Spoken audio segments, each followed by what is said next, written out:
We've all fallen asleep on the couch watching like a World War II movie and wake up in a dream we're in World War II. Right. So this brain, this 100 billion neurobit processor can go to work solving problems for you while you sleep. And it's really taking whatever was that last hour. That's why that sleep hygiene is so important. What are you doing in that last hour? What are you feeding your brain that's going to give you the feedback loop through your dreams that's going to basically help you to take whatever you learned today? The brain is always saying, what did you learn today? What do I need for the future to stay safe and achieve things? But mostly it's to protect you. It's not really looking to improve your life in a million different ways. It's looking to keep you alive, because that's just the nature of our brain. That's why negative news is so popular instead of positive news.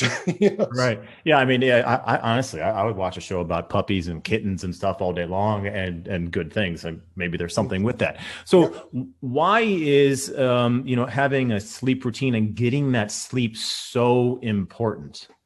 Well, the biggest key reason is that our brain, in 2016, American Scientific actually they came clean, the medical community did, and said that we have lymphatic vessels in the brain. Now they call them glial lymphomic vessels, just to say it's different than our lymphatic system.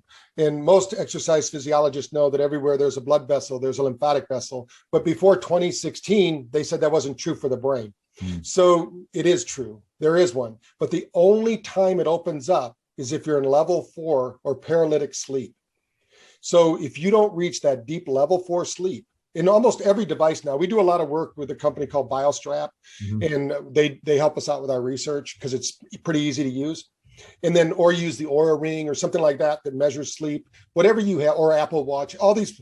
If you get an hour of deep sleep and 2 hours of REM sleep, you're going to wake up like Superman. You're going to score in the 90s to 100% on any of these, because they're just measuring these parameters. Yeah. And what happens is if you don't reach that, then the brain doesn't detox. That's the main thing. So they call it the drainage system of the brain. But just like we can't take in, we have that blood-brain barrier to get into the brain.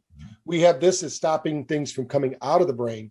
So it's really important during sleep that we sleep. Now, you're not going to get an hour at one time. So the people listening go, no, you get a millisecond here, 2 minutes here, 3 minutes here, and it's cyclic. So you're going through these cycles. And most people have woke up at some point in their life where they couldn't move during sleep. And this is the paralytic sleep. Yeah. Basically, you woke up in the middle of a cleaning cycle.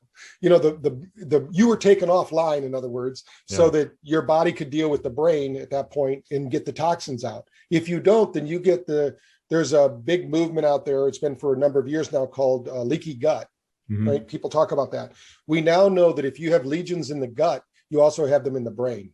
You have a leaky brain. So that's why it's so important. And they mirror, right? The gut brain connection is really, really important. I mean, if you don't detox the brain, if you don't sleep well, you'll get that irritable bowel syndrome. That's the biggest reason people miss work in the world, is they call it an upset stomach, but it's really an irritable bowel situation. No shit. I had to say that. That's right. So is it more important then to take care of the brain so the brain can take care of the gut? Because you got all these people taking these probiotics and prebiotics, which obviously have a place. And I'm sure that you recommend certain supplements, which I would love to get into. But I mean, is it more important to take care of the brain so it's detoxifying at night, which will help the gut, or are they the biggest reason you need it? Most people know, or at least they grew up saying prayers before they ate or something like that. Yeah. That's good to do, whatever spirituality you are. But the reality is you're calming down your nervous system so you can actually digest and metabolize the food. So ancient science knew, hey, we need to calm down or we don't digest our food right. We have to take little purple pills, and we have to do all these things. And really the body just needs to relax to do that. So the most important thing, you can take the world's greatest supplements, and I can guarantee you'll just flush them out of the system, because as long as you're in chronic low level stress, your body thinks it's being chased by a saber-toothed tiger. Sure. So that means you're going to have to keep upping the dosage, hoping that the body will assimilate and digest it. We did a study in Provo, Utah, with a group that does IV supplement, IV supplement for the brain. They do work with helping people with addiction therapy. And when they had them doing BrainTap at the same time they were doing their IV therapy, they absorbed up to 30% more of the nutrients. So if you want your supplementation to work better, de-stress. Yeah, I mean, I've heard this before, that the gratitude, and obviously, I tell people all the time that if we're going from a stressful situation of a workout, which is a good thing, right? That's just acute stress and not chronic stress and inflammation and cortisol, which people they get freaked out. Oh, my cortisol's up. Well, working out causes that to go up. So, but you need to at least take a few minutes of do some deep breathing or physiological size, whatever it is, right? And you can absorb those nutrients much better, as opposed to chugging a protein shake. Like once you put that weight down,